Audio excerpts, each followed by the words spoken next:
How you can pay on Alibaba using Cash App.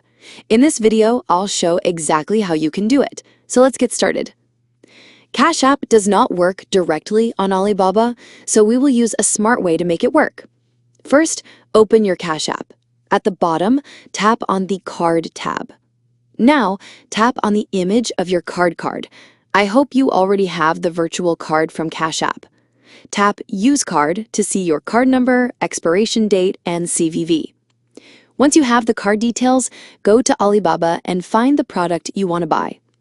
After that, click on Send Inquiry or Chat Now to talk with the supplier. Once you talk with the supplier, go to the Place Order or Checkout screen. Now, when it asks for payment, choose Credit or Debit Card. Enter your Cash Card number and billing address, then tap Pay Now.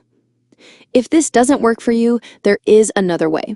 You can link your Cash App card to PayPal, then use PayPal to pay on Alibaba.